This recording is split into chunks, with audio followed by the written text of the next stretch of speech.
Hello and welcome to the Run Testers. My name's Nick and this is our long-term review of the Hoka Cielo X1.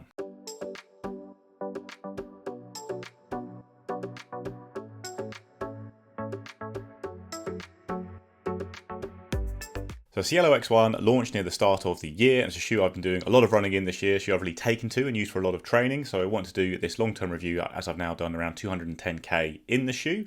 It's a new racer for Hoka this year. The Cielo X1 sits above the Rocket X2 in the range in terms of price and in terms of general size. It's probably more of a long-distance racing shoe, whereas the Rocket X2 is a lighter, more agile design. The Cielo X1 costs £250 or $270. It's fairly heavy for a carbon plate racing shoe, weighing in at 253 grams or 8.9 ounces in a UK size 9. And it has a 7mm drop from heel to toe. You've got a pretty wild design with the Cielo X1 with two layers of Hoka's Puma foam with a carbon plate running through the middle of them. So winged carbon plate to try and add some stability. There's lots of cutouts both in the midsole itself and actually even on the carbon plate itself to try and reduce a little bit of weight there. You've got a knit upper with a partially gusseted tongue. It's quite a booty style fit all round, I'd say, and a little bit of structure at the heel, but not too much. It's still quite flexible there. Tiny bit of padding on the inside, but not really much on the tongue at all to keep the shoe as light as possible. And you've got a rubber outsole that has pretty good coverage for all the foam that actually does come into contact with the ground. There's a little bit of unexposed foam at the heel there, which you will hit if you are a heel striker, and over time that wears down a little bit, but for the most part you've got a pretty good outsole there that has grip well for me in lots of wet runs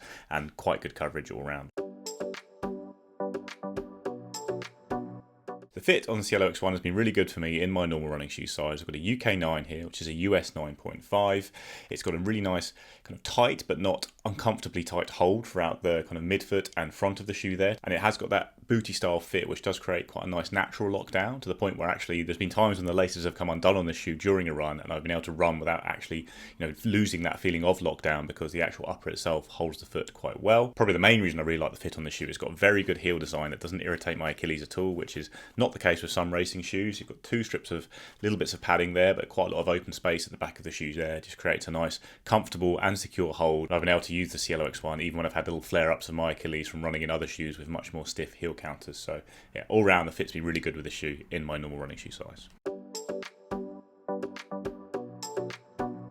So the Cielo X1 has become a bit of a go-to shoe for me this year. So pretty much whenever I haven't had a shoe in that I need to test for a review, I've pulled the Cielo X1 out of my pile for any hard training sessions I have that week. And as a result, I have racked up over 200k of running in the shoe, including a half marathon and a park run, and lots of training sessions, especially during my marathon training for the London Marathon. Lots of long training sessions, with the longest being about 40k in total. And the reason I keep going back to it is just the ride is so fun. It's got a really nice bouncy ride that is bouncy and fun and fast, but not so wild as to feel unstable or a shoe that you have to limit the amount you use it. Like, it really does feel like it's got quite a controlled and stable base despite all these cutouts, but you are getting that phenomenal bounce and quite a nice rocker as well. So it all adds up to a really fun shoe to go and turn out miles in, and it's a shoe I think that works at a really nice range of paces. Like, my longest run in the shoe, I did a progression 24 miles with a short cool down afterwards, and I was picking the pace up every 6 miles in that session and starting out really quite relaxed and then finishing at a decent lick, not far off my marathon goal pace, and it just felt really good throughout that whole run. Like, it really can handle those easy paces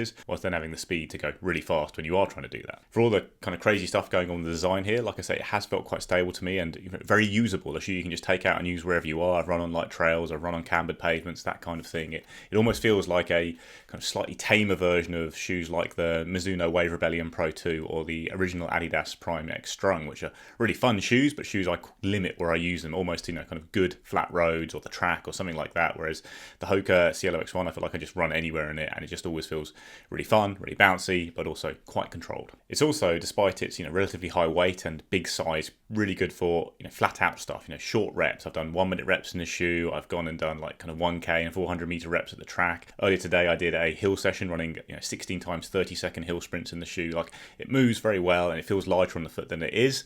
It is a big shoe that does come into play sometimes, but it's so bouncy and fun. You can pick your feet up in it really well and do those short hard reps in it, as well as really excelling when it comes to the longer sessions. So kind of 10 times 1k, 10 times 1 mile, like long progression runs, long tempos. It just feels amazing for those because you've got that bounce and the efficiency you get from the plate and the rocker and loads of protection from the foam, and it just stays bouncy throughout those runs as well. It doesn't really bottom out at all. Like, sometimes with the Rocket X2 I felt like I was losing a bit of a bounce by the end of a long run, but not at all with the Cielo X1. It really is very springy all the way through. Probably the session that sticks in the mind the most is that 10 times 1 mile session I did, like at the back end of my London Marathon training. I had to do it really early in the morning because it was the Easter holidays and I had to get back and look look after the kids. So it was 10 times 1 mile, like first 3 reps at 5:25, then 5:20 for 3 reps, then 5:10, and then like last rep was a kick. That was just a tiny bit faster than 5:10. And that's really where the shoe shone, because early on the reps were quite cruisy. You know, I'm just getting into the session. As I built up the speed, it felt very good, really controlled, loads of protection, lots of efficiency, so you're not really burning yourself out at those slightly cruisier speeds. And then when it came to the flat out ones, it did feel fast and pacey. Like it doesn't feel nimble, it doesn't feel very lightweight or anything like that, but it feels fast for sure. And there's been lots of sessions where I've done those kind of hard reps at the end of them, and it's felt really good because it's protected the legs throughout, and it does still feel very energetic and bouncy at the end. For all that said, it is a big shoe, and that does tell sometimes. Like in the half marathon I ran, it was a London Landmarks half marathon. It was meant to be a fairly controlled effort at 1:12:30, overall time pace, about 5:30 a mile. But actually, with the wind on the day, that turned into pretty much an all-out effort, especially the last 3 miles into a headwind. And at that point, trying to move into a headwind, the shoe just started to feel a bit big compared to things like the Asics Metaspeed Sky Paris. I also was testing it around the same time, which is just much easier to pick your feet up and turn over in. And when you are really tired and struggling to put a lot of force into each step, you just don't get quite as much back from this shoe, because there is a lot of bounce there, but you've got to kind of push into the foam to really get that bounce. And when you're running fast and running with control and feeling really good, it's very easy to do that. And it's easy to do that even when you're really tired at the end of sessions with reps, I'd say, because you're just pushing through the rep. But a sustained effort like a half marathon, you really are burning out at the end. It sometimes feels the shoe just feels a little bit big and harder to move through your stride compared to something like the Metaspeed Sky Paris or the Vaporfly 3, which is just much lighter shoes. Other little criticism I have is the laces. They're just not my favourite. Like in 210 kilometres of running, they've only actually come undone twice. Normally I find if I do a really hard first knot, then do 1 or 2 more knots on top of that, they do stay tied. But of the 2 times they have come untied, one was during the London Landmarks half marathon, which isn't obviously isn't ideal in a race to have to stop and do your shoes up. And actually, like I said earlier on, I did run for quite a long stretch with the laces undone because the booty fit still holds the foot quite well. But yeah, I would still swap these laces out. So, and then a word on durability. After 210k, they definitely still feel very bouncy and fresh. I've actually been able to get hold of a completely brand new version of the shoe to test against it today. So I went for a little run with one shoe on either side, and it still feels very bouncy, the Cielo X1 after 210k. It feels exactly the same pretty much as the newer shoe. You maybe got a little bit more stiffness in the new shoe, which I think often happens, but it breaks in quite quickly, and then you just get that soft bouncy feeling. Obviously with still plenty of stiffness from the plate in there. Not really seeing any signs of wear and tear, nothing on the upper at all. The midsole still seems good, it's just changed colour a little bit. And the outsole, like I say, you have got a little bit of exposed foam at the back there, so I heel strike a bit more on my left side, and this is the left shoe. You can see I've just torn up a little bit of that exposed foam.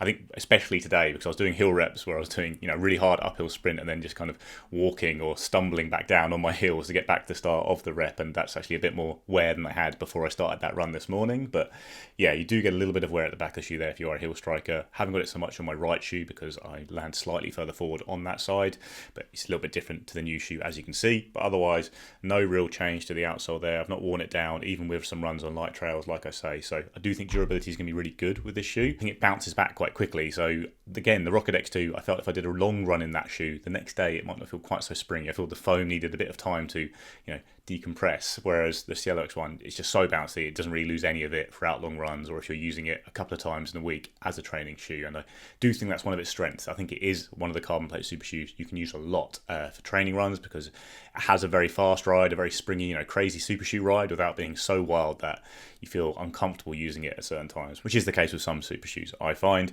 And I think that foam and outsole is going to be pretty durable, so you can rack up a lot of miles without worrying you're ruining your race day shoe. So my verdict is, I think the Hoka Cielo X1 is one of the best new carbon plate shoes released this year. I think it's one that's going to end up pretty much underrated and underused because of that big headline weight, which obviously if you're clicking to buy something online, it's hard to justify buying that when you can get such an amazing shoes like the Asics Metaspeed Sky Paris or the Alphafly 3, which have a lot lower weight. It's also a pretty expensive shoe, so again, that will probably count against it in people's minds. But I think in pure performance, I love it. I think it's one of the most fun rides you can have. I think it's a shoe you can use a lot, unlike some carbon plate super shoes. The durability's there and the performance is great for kind of everyday sessions, as well as obviously your races. And if you are looking at marathons in particular, I think it's a very good marathon racing option. I think you're getting so much protection and bounce from the foam, it counteracts the downsides of the weight you have here. So a really good carbon shoe around, and one that I rank among my favourites. And now I'm going to rattle through as many carbon plate shoes as I can to give a comparison to see where the Hoka Cielo X1 stands against the market at large. So brace yourself, I think I've got 12 of these. First up, Asics Metaspeed Sky Paris, which is my favourite carbon plate running shoe at the moment because it is so incredibly lightweight. It weighs, I think, about 70 grams less than the Cielo X1 in my size, which is obviously a big difference. You get a little bit more bounce from the Cielo, but the Metaspeed Sky Paris is still still bouncy, and it's got a lightning fast transition, pushes you onto your toes, gives you plenty of pop. It's a shoe that makes it easy to run fast, not only early in races when you're feeling good, but also at the end when you're not feeling good. So I used the Metaspeed Sky Paris for the London Marathon, was able to keep turning my feet over even as I got really tired at the end of the race, still running a decent pace. And I think it's easier to do that in the Metaspeed Paris than it is with the Hoka Cielo X1, as fun as this shoe is. As a racer, really for any distance, I think the Metaspeed Sky Paris is the shoe I prefer out of these two. You've got the Nike Alphafly 3, which is another very bouncy shoe, but it's probably got a bit more purpose and a bit more directness to it. Like, I think the Hoka's a little bit more fun. It's a shoe I enjoyed more using for general training. I've also done some kind of 20-mile training runs in the Alphafly, and it obviously feels amazing, but this is a more fun shoe. If I was coming to race day, though, I would wear the Alphafly 3 over the Cielo X1. It's lighter, a bit more direct. Like I say, it moves you onto your toes a bit faster. It's got a slightly more tippy forward feeling to it. I do think it's just the faster racer at any distance. Pretty close between them at the marathon though. Then comparing it to Hoka's other shoe, the Rocket X2, which is lighter, nimbler, more agile. It feels a bit more kind of stable and aggressive if you're going to attack something like a 5k or a 10k. It's really fun to corner in the Rocket X2 compared to a lot of super shoes out there. The Cielo X1 is a bit bouncier, and like I said earlier, I think it retains its bounce a bit better in long runs than the Rocket X2. So if I was looking at a marathon racing, I would buy the Cielo X1 myself, but the Rocket X2 is probably the smarter purchase as an all-round racer. That's a bit lighter and a bit cheaper. Still a very good marathon shoe as well. But yeah, so I slightly prefer the Cielo myself, but I think the Rocket X2 is probably the smarter buy of the two Hoka shoes. Then you've got the Adidas Adios Pro 3, which is a nice all-distance racing shoe that I think is also skews a bit more towards the marathon as a big, slightly heavier carbon shoe than most out there. It's a firmer ride than the Cielo X1. It's not as fun. I don't get quite as well a good a roll through with the Adios as I do with the Cielo X1. I prefer the Hoka myself. Adios Pro 3 is a very popular shoe all around. I think it's a great shoe, but I just think the Cielo X1 is a bit more fun to run in, and I think it matches the Adios for speed on longer races for sure. Maybe on 5k and 10k I'd take the Adios, but overall, I prefer the Cielo X1 of those two. You've got the Nike Vaporfly 3 next, and that is a better racing shoe all round. It's lighter, nimbler, it's still very cushioned, it's got a bit of bounce, not as much as the Cielo, but enough bounce there to see you for a marathon. I have run a marathon in that shoe, and I really enjoyed it. Hoka is a more durable shoe for sure, though, and if you are looking at a carbon shoe you're going to do a lot of training and racing in, the Cielo would probably have the edge over the Vaporfly, which has an outsole that falls apart quite quickly. The Vaporfly 3 is a shoe I think is getting a little underrated all round these days, and I think it is a better all-round racing shoe than the Cielo X1, but if you're looking at a shoe you're going to use in training as well, maybe I'd consider the Cielo for its extra durability. A couple of Saucony shoes next. Against the Endorphin Pro 4, you've got a much bouncier and more fun ride with the Cielo X1, and I think it's my preferred shoe of those two. The Endorphin Pro 4, though, is quite a natural feeling super shoe. It's got a nice rocker, it is lightweight, it is fast, and if you don't like really bouncy shoes or are worried this will be a bit wobbly and all that kind of stuff, the Pro 4 is a good option. Against the Endorphin Elite, I think that is a faster shoe flat out. I think it's one of the fastest carbon shoes on the market, but it's also a very aggressive ride, and actually I find it quite harsh for any kind of longer races. So I prefer the Cielo X1 to the Endorphin Elite myself, but I do think the Endorphin Elite is probably a more accomplished and fast racing shoe, as long as it doesn't start to give you any kind of discomfort because of the very aggressive rocker that I find makes my forefoot hurt a little bit in races. Then there's New Balance SC Elite V4, another quite fun, bouncy, almost mellow carbon plate racing shoe that is still very fast, but you can use it for cruising around in as well. I think they're quite similar shoes. I think the Cielo X1 is a better shoe. I would get it over the New Balance myself. I think it's got a better rocker. I think it's got a bouncier foam. All in all, I just preferred running in it at kind of at any speed. So yeah, I prefer the Cielo out of those two. Then the Adidas Prime X Strung 1 and 2. I actually think the Cielo X1 is quite a nice combination of the two, because I think it's got the wild bounce and pace of the Prime X Strung 1, but with the extra stability you got in the Prime X Strung 2. Now, I think the Prime X Strung 2 veered too much to that side. It became much more of a training shoe for me. I would never really consider that shoe for racing, regardless of the stack height you had there. Whereas the Prime X Strung 1 was a really good shoe all round, although the heel did cut me up a little bit. I think the fit is better on the Cielo X1. I think it is obviously a legal racing height as well, and I think it matches the Prime X Strung for kind of bounce and speed. So yeah, I prefer it to the Prime X duo there.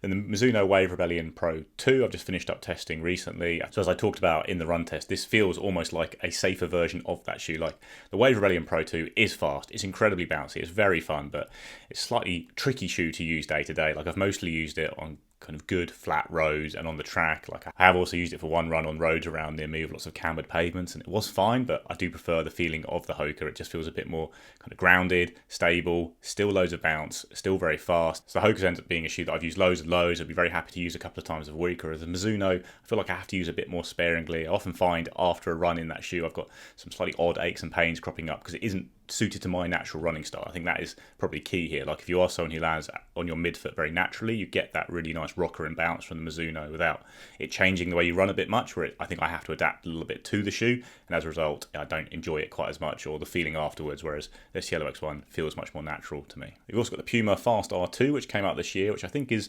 cut from a similar cloth to the Hoka Cielo X1, really designed to be very bouncy, quite a big shoe, not too worried about weight, lots of explosive bounce, but probably geared more towards marathon running all round. I think they're fairly similar, and I prefer the ride of the Hoka Cielo X1. I think it's a bouncier, more fun feeling, and a shoe that I got on with better in terms of fit as well. The Puma's heel design wasn't great for me, and I didn't love the upper. I really do like the fit of the Hoka. And then lastly, the Under Armour Velociti Elite 2. There's no competition here. The Under Armour is somehow heavier, whilst being a lot less bouncier, having a lower stack, being less quick all round. So yeah, Hoka definitely wins that one. And that is it. That is all the carbon shoes I'm comparing it to right now. I probably have forgotten some. Apologies if so. Overall, this is a shoe I really like. I think it's expensive, a hard shoe to recommend buying, because I do think there are faster races, as I've talked about, but I've loved having it around. I've used it for loads of training. I've used it for races. I think it performs really well. I'm really excited to see what Hoka does with the second generation. I don't think they have to do too much to change it. If they can trim a little bit of weight whilst retaining all that bouncy fun, then they'd have a real winner on their hands.